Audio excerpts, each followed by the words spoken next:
Welcome, everybody. It's great to see everybody trickling in. We'll give everyone a few minutes to get settled, figure out their audio.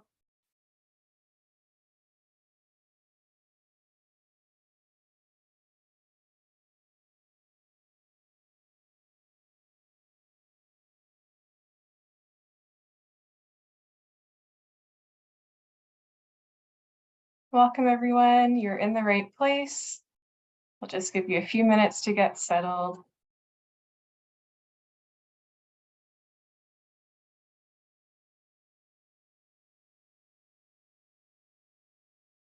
It's great to see some familiar names and some new friends.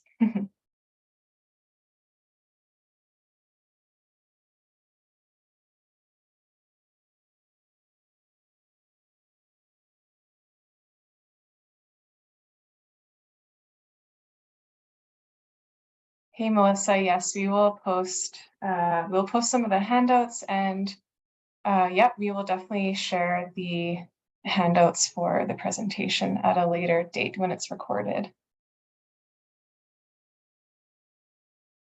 All right, welcome everyone. We are going to get started, so we're right on time. So here we go. So we are so excited.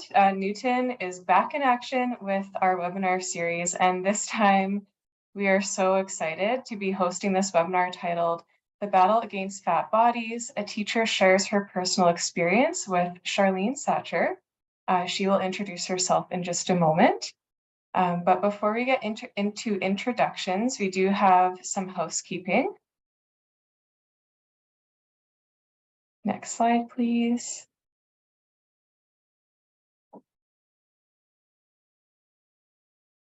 All right. So we will have some handouts available in the chat box, so Tressa will drop it there for you. And feel free to download that as you wish. Please make sure that your microphone is muted, but I think that's all good here. If you have any questions for Charlene or for the Newton team, so myself and Tressa, please leave that in the Q&A box, and we will be very happy to answer questions at the end of the presentation. For those of you who are unable to attend, we will be recording this session, so that will be available on the Newton website shortly. And we also have some poll questions for you, so please stay tuned for those. And just a general disclosure, so the views expressed in this presentation are those of the presenter and do not necessarily reflect the views of Dairy Farmers of Canada or Newton. And further, this presentation should not be reproduced in full or in part without the express consent of the presenter. And of course, we would like to acknowledge that we are tuning in from Winnipeg, Manitoba, which is located on the Anishinaabe, Cree, Oji-Cree, Dakota, and Dene peoples, and the homeland of the Métis Nation. And we would also like to acknowledge that Winnipeg's safe, clean drinking water has come from Shoal Lake for over 100 years. And it took until September 2021, that's right, more than 7 months ago, for the community members of Shoal Lake 40 First Nation to have potable drinking water. This is not okay, and it is time to end drinking water advisories for our First Nations community.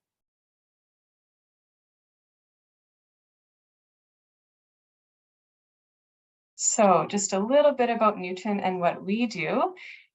We provide training and nutrition education programs to Manitoba educators, like some of you in the audience today, so that you can help your students, your children and youth feel more comfortable around food and eating. And we also hope to have a more positive impact on children and youth's food journeys using experience-based learning to discover and explore a variety of foods. So now for a few introductions on who we are. And after that, we want to know who you are as well in the audience. So my name is Amanda Hamill. I'm a registered dietitian with this program called Newton. Some of the privileges that I hold are that I'm a white settler, I'm able-bodied, my pronouns are she, her, and I'm also food secure, which means I have access to food and water. And I've been a registered dietitian since 2013, and I've been with Newton for well, my 5-year anniversary was very recently. So that's a little bit about me. Over to you, Tressa. Hello, my name is Tressa Beaulieu. I am one of Amanda's colleagues at Newton, and my anniversary just passed as well, and I'm at 4 years, so pretty wild. Some privileges that I hold as well. I am also able-bodied, food secure. Pronouns are she and her.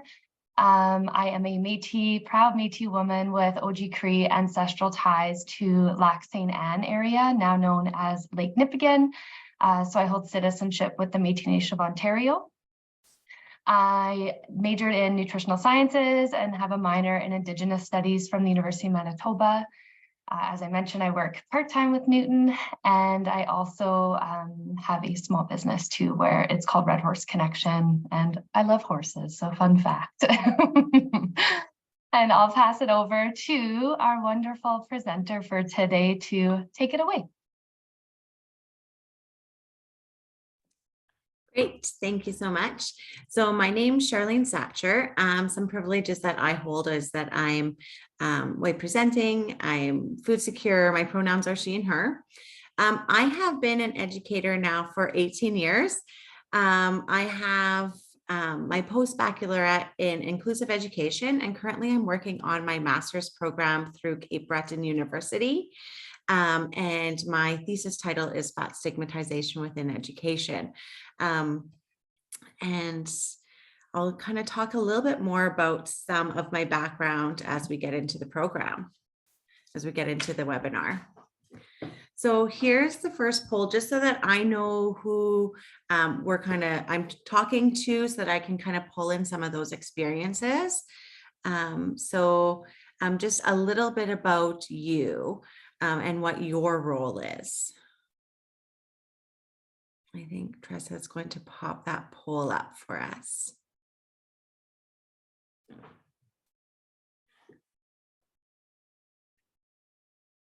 So if you're able just to indicate over here, just so I have a bit of an idea.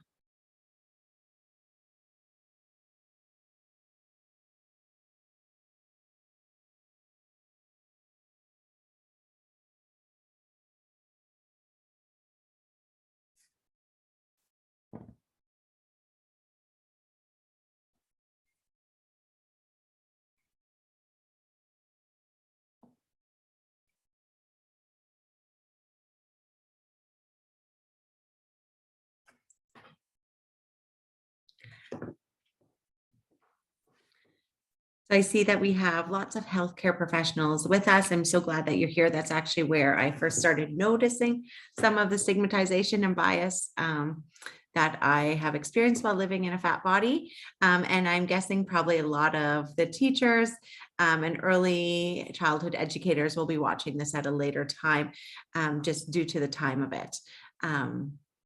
So that is fantastic. Thank you for that. And a couple of parents, and I'm sure lots of you will fit into multiples of these roles as well.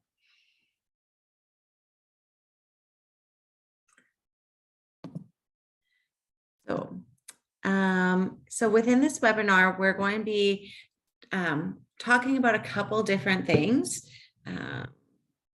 One of the big parts is learning about ways to identify and address that stigmatization of both students and educators within the education system, talking about what is fat stigmatization and discrimination and the impact of that, some of the nuances and microaggressions that are experienced, and I will be sharing some other people's experiences as well as my own. How this impacts those living in fat bodies, and some different ways that we can talk about our food and about our bodies, and how that works within the school setting, as well as within your various roles as you work with children. So a little bit about me. So a couple of things that got me started on this project, on this thesis. It's a passion that I'm really excited about, and I'm really happy that I get to share this with you today. So I come from a very long line of plus size ladies, and we all have experienced different discrimination and stigmatization in different areas and aspects of our lives. So growing up, I noticed a lot of my family members, as well as myself, experiencing a lot of fat stigmatization and discrimination within the medical world. Both my mom and my grandma would often not go to the doctors because often when they would go there for symptoms, the only diagnosis or support they would give them is say, you're fat. If you would lose weight, none of these things would happen. They often were dismissed, which made them often not go seek more medical help when things were rough. My grandma in particular was denied medical care many times, including when she needed life-saving care. She actually passed away because of the lack of medical care. They attributed her symptoms to her being lazy when a simple operations could have cured her. When I was in my 20s, I fell and tripped on a toy. My kids had 3 toys on the whole deck. My foot found one of them. I ended up breaking 4 bones, dislocating multiple joints, and I ended up having surgery in my foot and ankle. And that left me with a couple screws and plates in my foot. A few months went by and the pain got significantly worse after getting a bit better. I went in to go see my doctor. The doctor told me not to come back until I had lost 50 pounds. The pain continued for over a year. I finally convinced him to do an x-ray, and it turned out that the screws had actually come out and were ripping through the muscular tissue. So that's just one example of discrimination that I have experienced, and that couple examples of that my family has experienced within the medical field. I was definitely blind to not seeing it within the education field until I had an unexpected emergency with my second child. When I was pregnant with them, I ended up developing a medical condition that caused me to lose significant weight. The comments I received from other educators was how much better I looked and how much healthier I was, which was surprising to me as I was unable to stay awake past 1 o'clock in the afternoon because of my medical condition. And I was losing weight, multiple pounds a week because of this condition.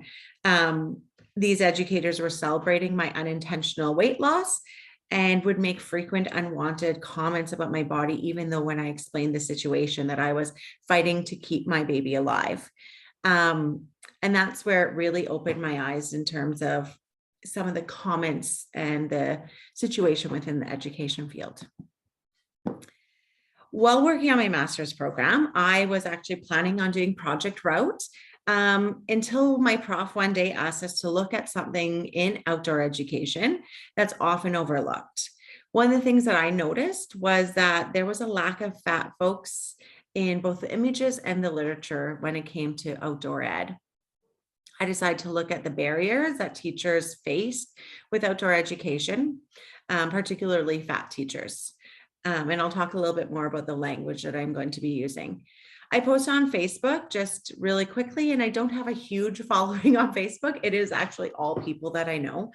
If anyone would have something to share on this topic, and within 45 minutes, I had over 30 educators respond to the different barriers that they faced while teaching outdoor education or just general teaching.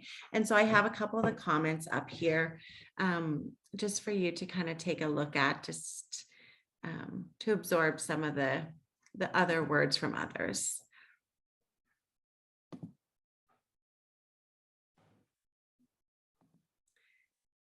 So I know for myself, the one that I have really felt quite significantly is the idea about ski pants not being able to be outdoors with kids. Multiple educators said that they ended up quitting all their sports in high school because they didn't have uniforms. And then just the jokes and comments that people would make from other students, but as well as from other educators. Oh, no, not that one. Sorry. So that hearing other people's words really resonated with me and really lit the fire. I thought that maybe perhaps my experience was an isolated one, but when I started hearing from other educators, I realized I wasn't alone. I could see that this was a need and that this need was not being addressed or taught at any level. We hadn't talked about this at all through university. We hadn't talked about it through professional development or any kind of equity or social justice conferences or committees I had attended in the past. So this is what moved me from project-based moving into thesis. From that point on, I began to read more, listen more, see things through a new lens. I also have I hope someone can attach this YouTube video that I created for the outdoor education one. I believe it was perhaps even sent out earlier. As this is kind of my first step into examining fat oppression that people have experienced. So it is definitely just an underexplored social justice issue. So some of the language that I'll be using that sometimes can make people feel a little bit uncomfortable is some of the terms that I'm going to be using. So I'll be using the term fat as a descriptor. It's not something morally good or bad. And I know we have as a society put that morality upon that word. I'm going to stay away from terms like obese or overweight, as these are based on an outdated and inaccurate BMI model, medical model. I'll sometimes use the term plus size, especially if sharing ideas where others have used that term plus size as a self-descriptor, as I did in my introduction, because that's how many in my family identify. I've also moved away from the term using fat phobic, which is something I have done in the past, and rather using the terms fat hatred or fat stigmatization. This is keeping with the work of fat activist Tracy Royce, who argues that fat hatred more accurately represents the experiences of fat people, such as mockery, revulsion, abuse. This term also better reflects the negative attitudes that people exhibit towards fat people. It's not an irrational fear like I'm terrified of sharks, for example. So it's not an irrational fear or a fear, but rather it is hatred or mockery or abuse that occurs. So that's why I moved away from the term fat phobia, but you may hear that as well in some literature. So I have a couple poll questions here for you about weight stigma, and I believe they're going to be popping up. There are three poll questions for you to look over.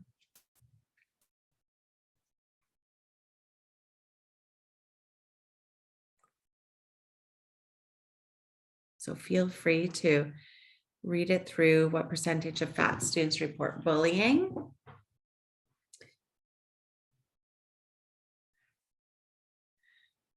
And I'll show you the actual statistics after.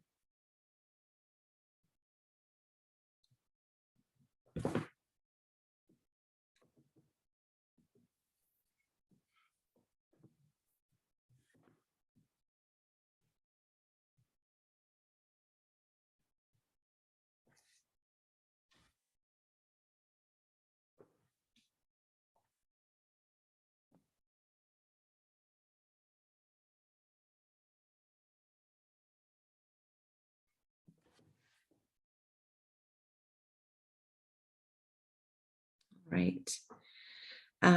So I'll chat about the actual stats or I'll mention them here. So what percentage of fat students report bullying? It's 86%. And that is considered to be an underestimation. How many acts of stigmatization did 50 women experience in just under 300 days? That is 1,077 incidences of fat stigmatization, just over those couple of days. And when a teacher is aware of teasing of fat students, what percentage do teachers ignore the teasing or join in? And that is, sorry. 55% of the time, teachers were aware that students were being teased and were either unsupportive. They either joined in or chose to ignore it. So I'll just kind of take a minute just so that you can read some of these statistics.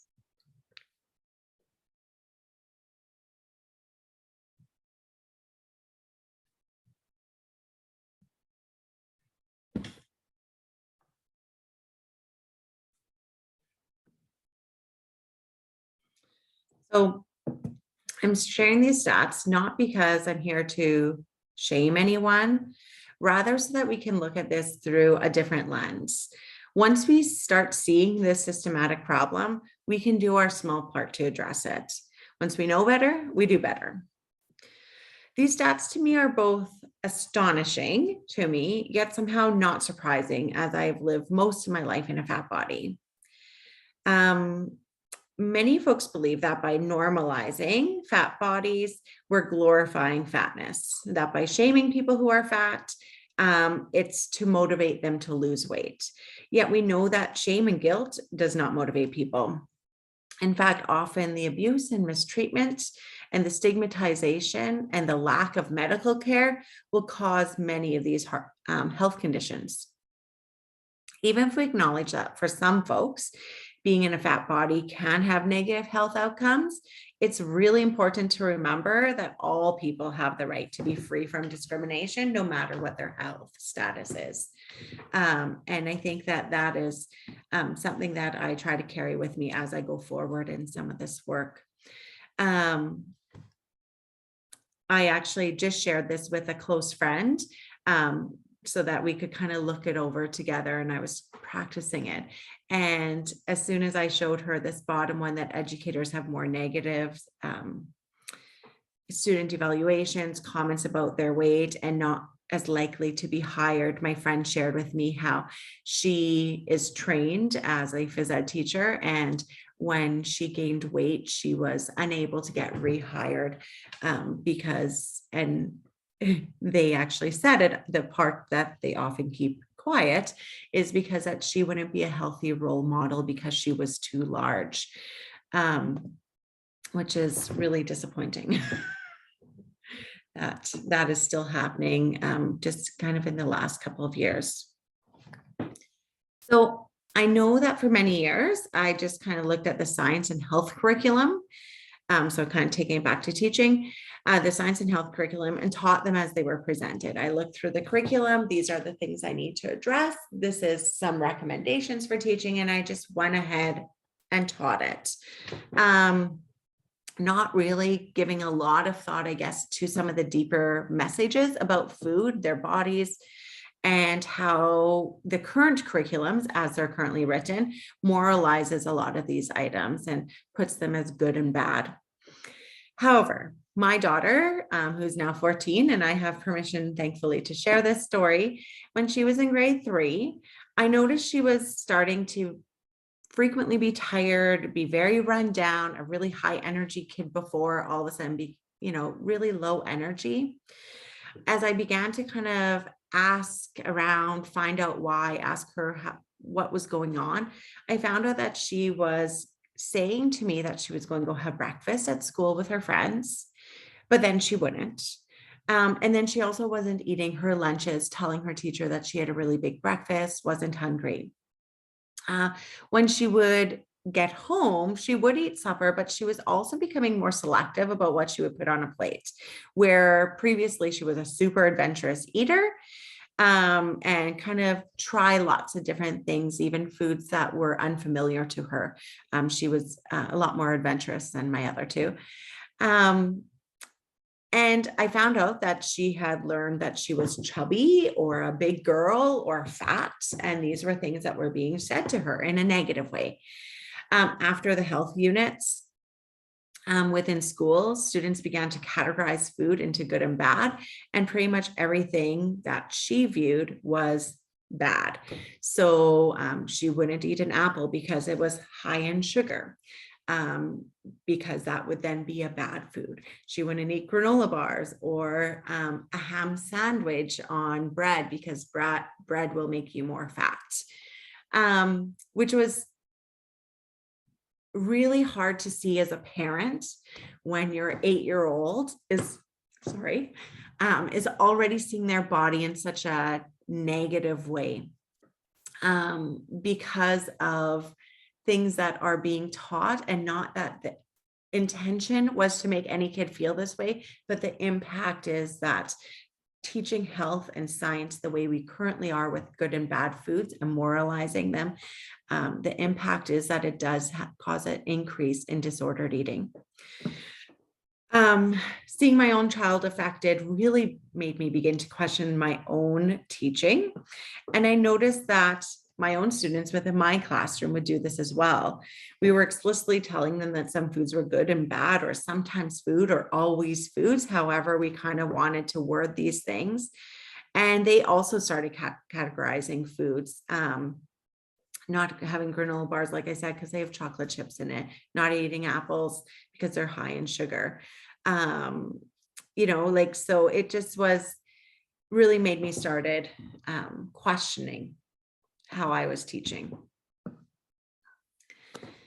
So a far safer way to approach the education system for both students and educators was from more of a weight neutral or inclusive lens. So considering when we're looking at our resources, our images within your lessons, textbook, posters, handouts, do they show a wide range of body shapes and body types? Do we talk about and normalize body diversity within our lessons? Do we have a wide variety of equipment that will fit student bodies, and what can we get more of? Are there chairs that fit all different bodies? I know schools are really great at having different movement options, or they're getting better. I shouldn't say they're great yet, but they are definitely getting better at having different chairs or seating arrangements for kids that need to move. So are we making sure that there's chairs and furniture that will fit all different kinds of bodies for both kids and for adults? And it's just really important that we just start normalizing some of these behaviors.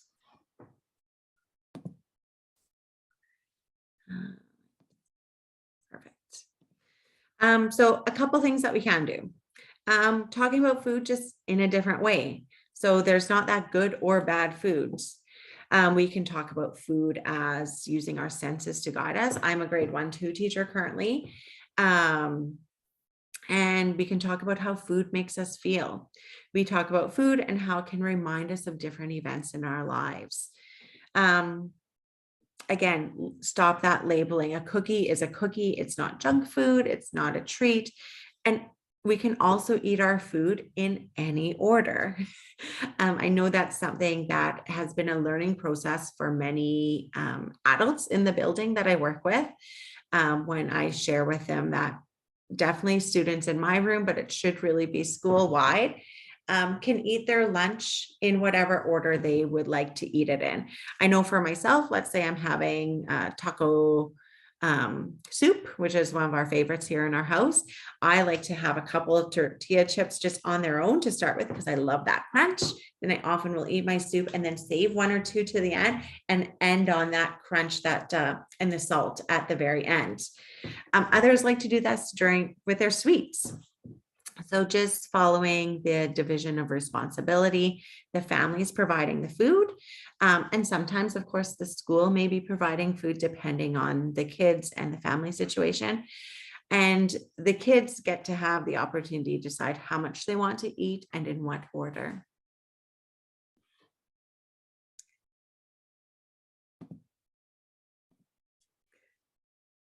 And it's also important to remember that sometimes parents pack their kids' lunches for different reasons that we may not see. Perhaps it is because of food scarcity, that there's more inexpensive quick foods that are sometimes called those junk foods. Perhaps it's sensory reasons. I know I have a student that in my old mindset, I would be super concerned about what they're eating, because it's the same thing. It's just the same colors all the time. But for this kiddo, it is a sensory issue, and family is addressing other ways that he can get his nutrients in consultation with a dietitian and his doctor. Perhaps it is cultural foods or preferences. Again, it's the family to decide what to pack. That is not to say, and I've worked in all different kinds of schools at all different grade levels. If we see kids perhaps not having enough food, or frequently that very inexpensive food, we can maybe dig a little bit deeper and see perhaps does that family need some support. Maybe the family needs some to get in connections with some community support, or depending on the school, seeing how we can help best support them. I know that's something in our building that we have a couple of kids who maybe just always had, you know, a bag of chips and half a banana because their sibling had the other thing of chips and the other half the banana. Well, they needed access and they weren't able to access a food bank within our area. So still being mindful of those things, because we do want to care for our community, but also realizing that that's the way that we can kind of help support some of that. So for me, that's one of the things I can do within the classroom, but I know a lot of that diet and body talk also occurs within the staff room and in the hallways among the adults in the building. I know I've worked in buildings where they've had the biggest loser competition, or comments about people's bodies and weight and discriminatory jokes. So I end up being often that person's like, hey, is this really what we want to spend our social committee time on? You know, like if people may want intentional weight loss, and that's fine, but maybe that's a school setting isn't the right place for that, office setting. So when we stop evaluating and judging food, whole new world kind of opens up to us and how we can explore and experience food. So this can look like different things within the school setting. And I'm going to talk about 4 kind of major areas that this can be put into action. So the very first thing is having room to move within the class. When looking at the classroom setup, it's really important to consider the different bodies that will be within the classroom. This school year, both myself and one of my incredible education assistants are both large people, and we require additional space to move in between the tables. So when I was setting up the classroom, because I am in a fat body, I took that into consideration. Someone who may not be in a larger body may not view it through this lens. So making sure that we're accommodating those things, just like if you have a student who has additional movement needs or ambulatory needs, like uses a walker or a wheelchair, you would accommodate and move furniture to make those things happen. Considering the different body types that will be using the space in terms of size is very helpful. So ensuring that there's those wider walkways, making sure in this couple of these pictures over here, those chairs are attached to the tables. That's really difficult for both students and for teachers to use. I recall even in junior high, when I went to school, certain students not being able to fit in them, and often some of that misbehavior would start occurring, and that would give them reason to kind of leave the room, leave the space. And part of it, I believe, is because furniture wasn't there to fit their body. So that's kind of a little bit about the room to move, and kind of even just, oh, I'll talk about it, sorry, on the next slide. So kind of on that, just that appropriate seating. So not having the chairs attached to the desk, that goes a long way. Making sure that there's room to pull out the chair from the desk, and that people can get in and out of their spot even when it's not attached. So there's a couple of suggestions here. Instead of ones that are attached, moving to the freestanding desk and chair and a sturdy chair. Thinking about for adults, when you're having the meetings, some of these chairs are only rated to 200 or 220 pounds. Some of them actually only are rated up to 175, 180 pounds, which makes seating almost impossible for some of the adult participants and some of the student participants when they are attending a meeting or an assembly. So making sure that there are other chairs available. I know for myself, one of the things that people had shared is that as living in a larger body and then sitting on a chair and having a chair break just causes mass humiliation, embarrassment, a lot of guilt and shame that they place upon themselves about their bodies. And where maybe someone who's a little thinner, they would definitely maybe feel embarrassed because they fell and things like that, and possibly some internalized fat phobia, fat hatred. But it is definitely a different experience when you know that you are above the rating and you sit on a chair and it breaks. I do know of a couple of fat educators that bring their own chairs to professional development so that they're able to sit. I know of a couple of friends who'll bring their own folding lawn chair because they have experienced multiple times where they've attended events where chairs are not available for them to use at different school events or professional development.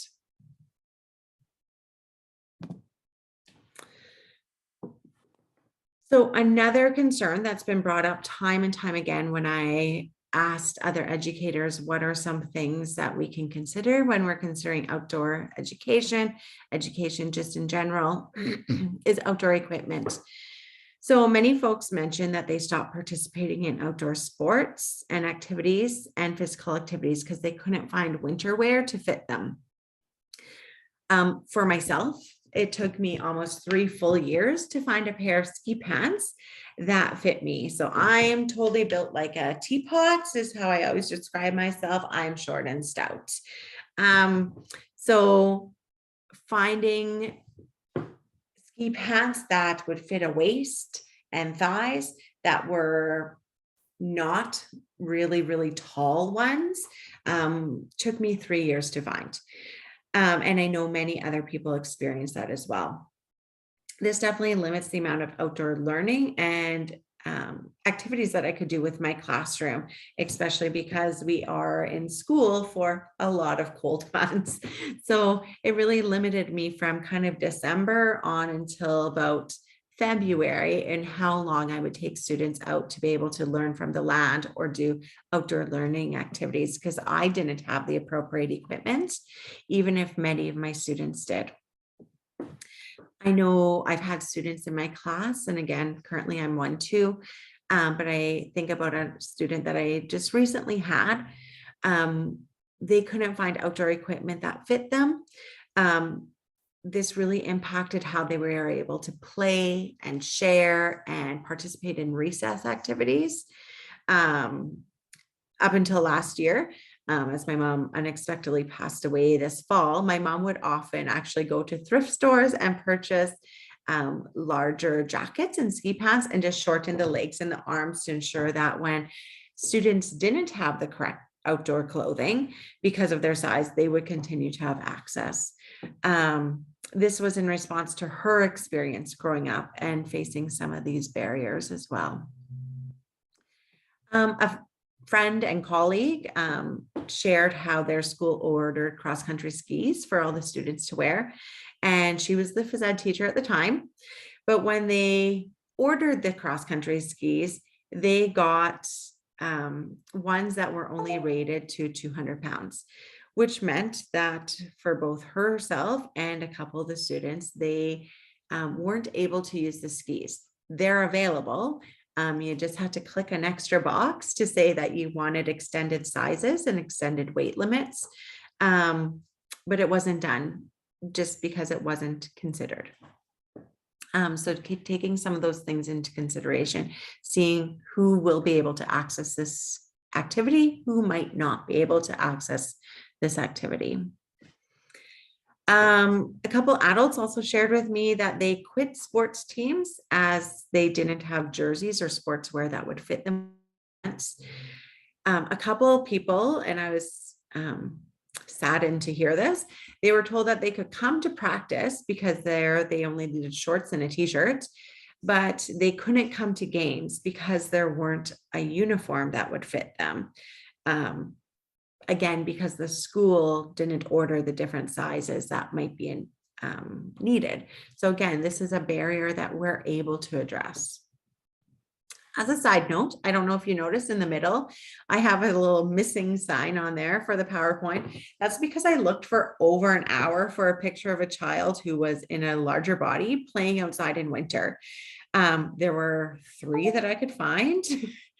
And of those 3, all 3 pictures showed a very sad child or a very unkept child. So messy hair, food on their face, and their shirt partly untucked.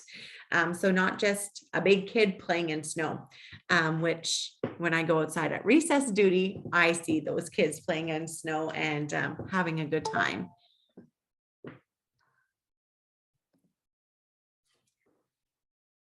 So I think that we are starting to get a little bit better at looking for a wide range of books that show our diverse world.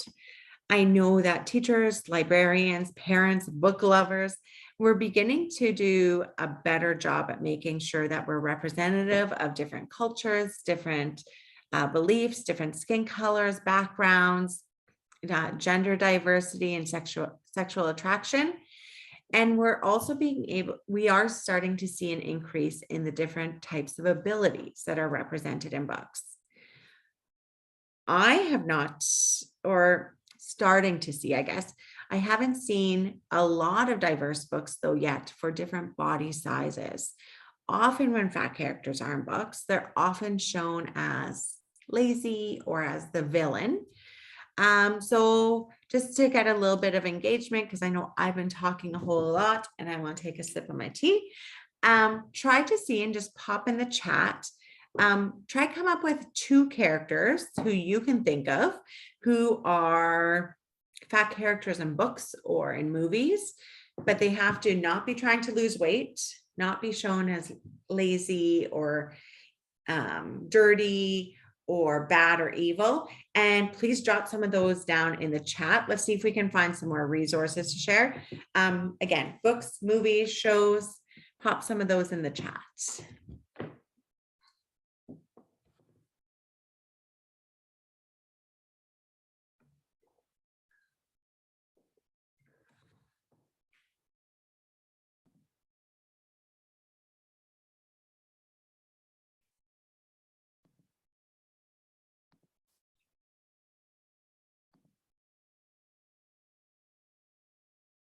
Sorry, yes, the chat is disabled. If you want to pop it in the Q&A.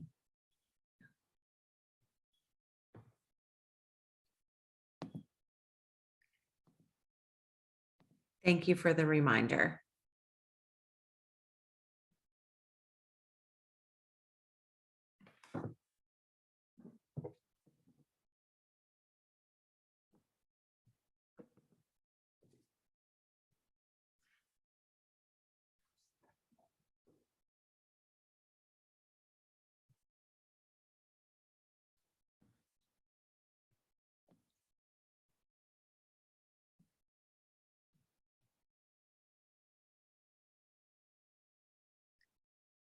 I'll let people jot down a couple more.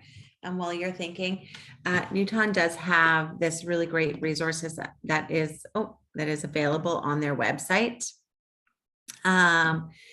where you can kind of ask some questions about different kind of educational material about food and body representation.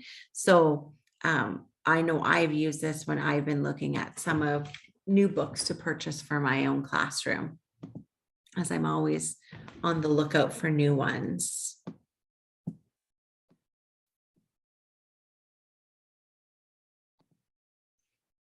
So I'll just share some of the ones that I have found. So I've made a bit of a collage here of some of the books that I've come across. These range from picture books to novels for high school, as well as some adult professional reading, if you're interested. I know I enjoy all of these different genres and all these different levels. There has also been a link attached and shared with you for all these resources for this presentation.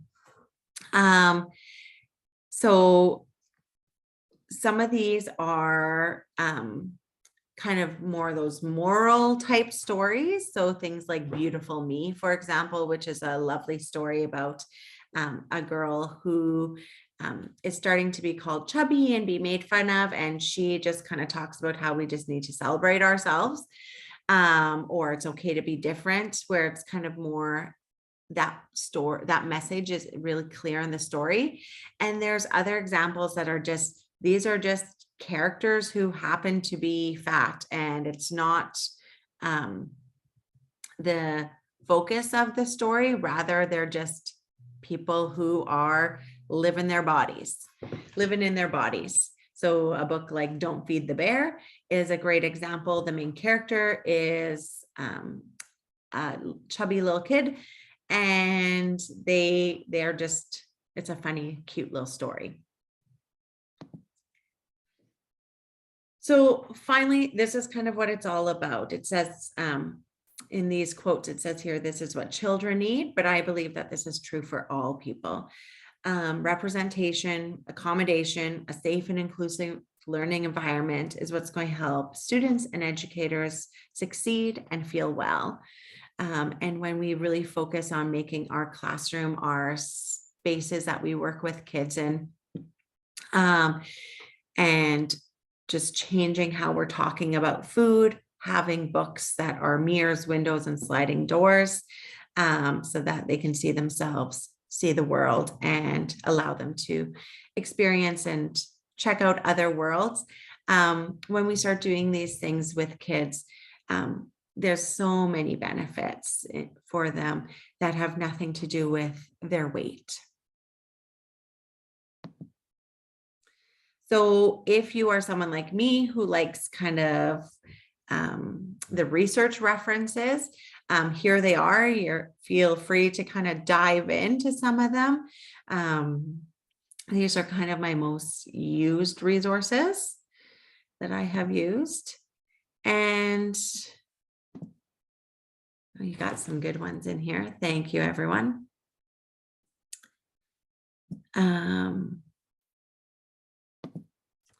So I want you to kind of think about what is one thing that you're wanting to put into practice as a result of attending this webinar, whether it's to do with furniture, accommodation, movement spaces, books and resources, outdoor education things.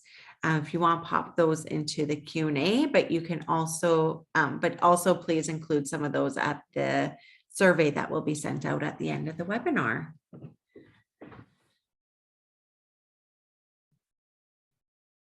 If you want to pop some of those also in the Q&A, you're free to. That way we can just kind of share some of those ideas with others.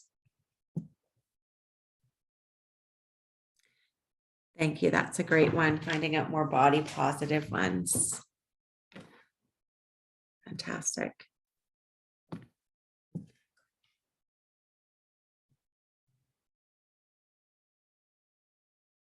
I love a time where friends and colleagues and don't have to bring their own equipment, their own chairs to a meeting, unless it's a really comfy rolly chair.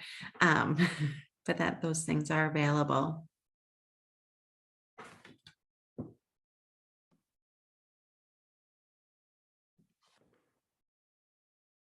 Awesome. You guys have some great ideas. I don't know if everyone else can see them, so I'll just read a couple of them here. Ensuring that outdoor gym equipment is inclusive to all sizes, sharing those tips with colleagues and school partners. Curious about the chairs in the classroom, how we can have a wide variety, being aware of our vocabulary, furniture arrangement, being mindful of talking about food to youth and promoting kindness. And then sharing some of those recommendations of equipment and making sure that they're size inclusive for schools. Ensuring that equipment's inclusive, chair options, more children's lit. Thank you, guys. These are great suggestions, great ways that you can put some of these things into practice.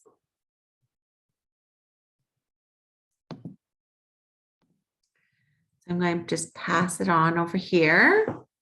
Perfect. Well, thank you so much, Charlene. That was wonderful content, examples, and a variety of resources as well that I think all of our participants here today can take away with them and check into them after today's webinar. So this is just a quick little reminder before we get into the Q&A period of our webinar, but the book list was shared in the chat box. This will also be something that we will attach after as well with our follow-up, and will be on our website with the webinar. That being said, next slide here for us, Charlene.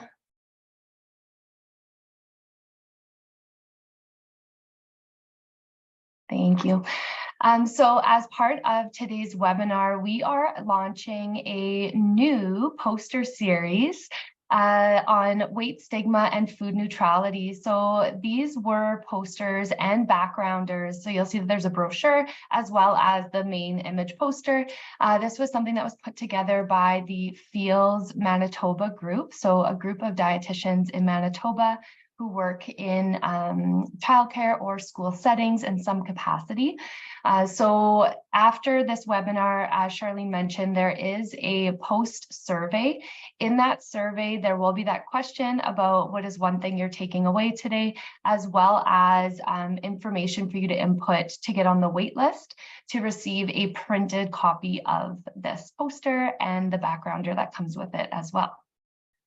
So make sure you fill that out if you are interested. What's new, something that we talk about regularly are the different resources and things that are accessible on our website at newton.ca.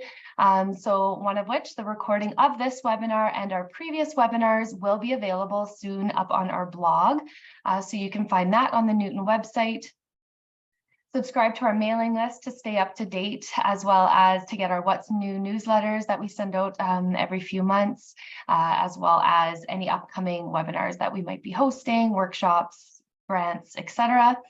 One of which is a newer program or project called Newton's Picks. So on the heels of the book lists, we have a books, podcasts, songs, videos, you name it, things that we've kind of used that checklist or those questions that Charlene mentioned, and we're always putting new resources into this page on our website that's accessible to everybody. So if you also have some, feel free to share them.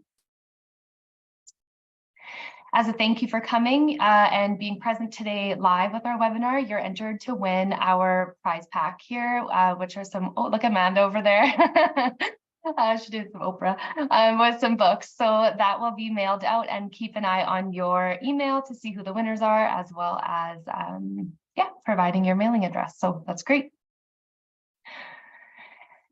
So we're going to open it up for questions for Char. Anybody, feel free to plunk them into the Q&A section here.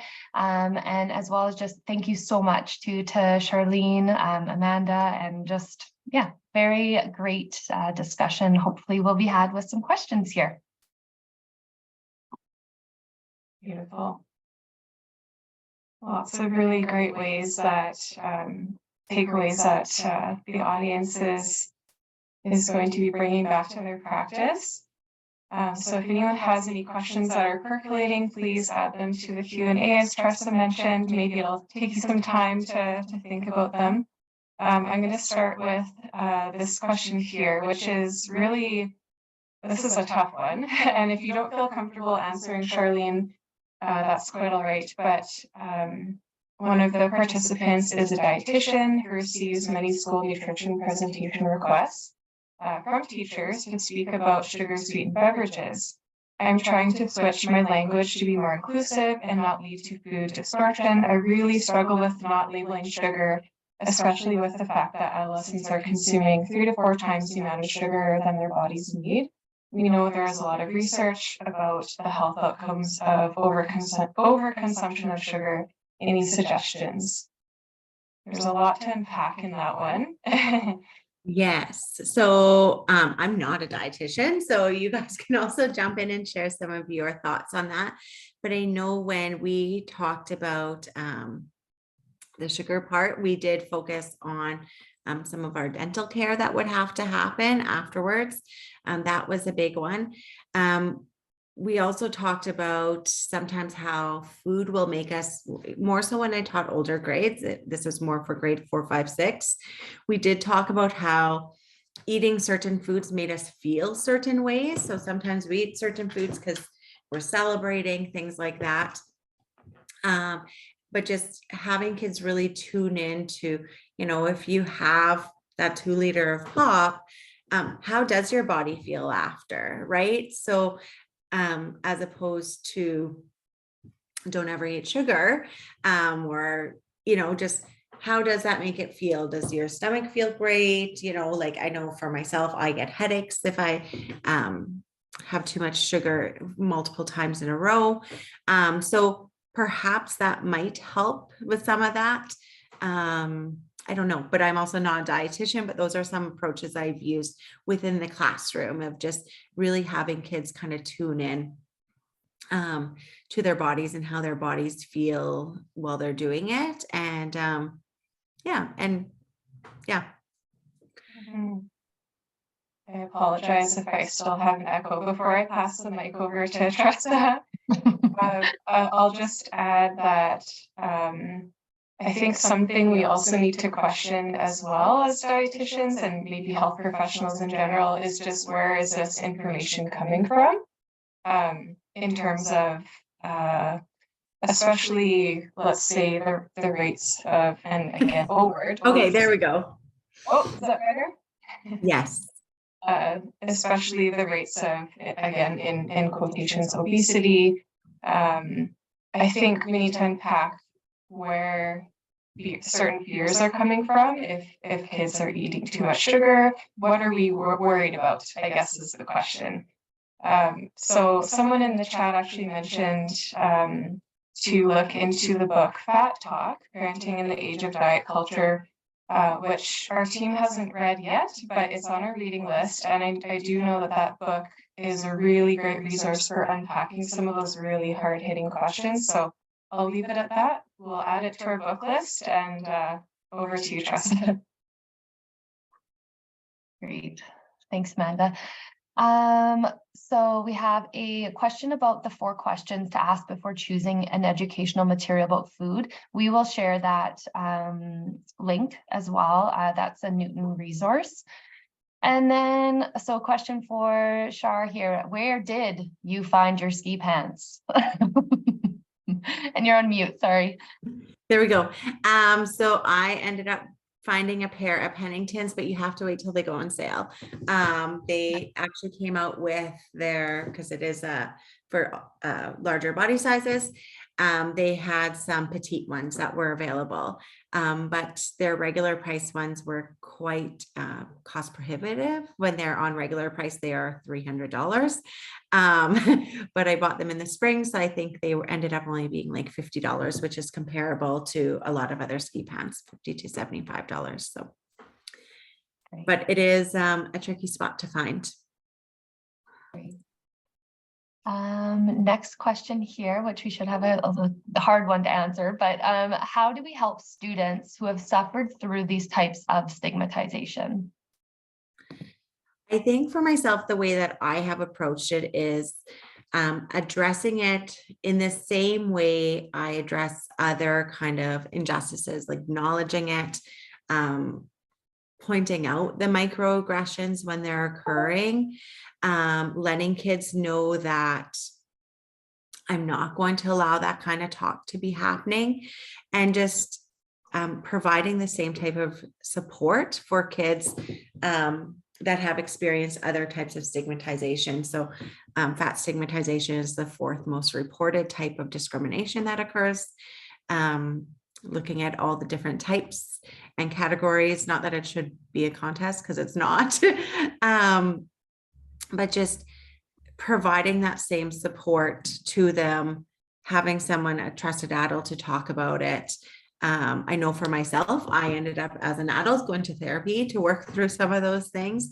So providing some of those things even at a young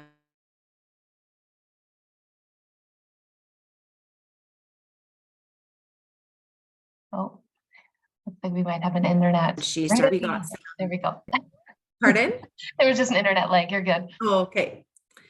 Having her, I pulled some resources from Eating Disorders of Manitoba, although lots of them targeted older grades. I found ways to kind of share some of those. And I find that just really showing a wide range of resources has made a lot that the impact goes significantly down.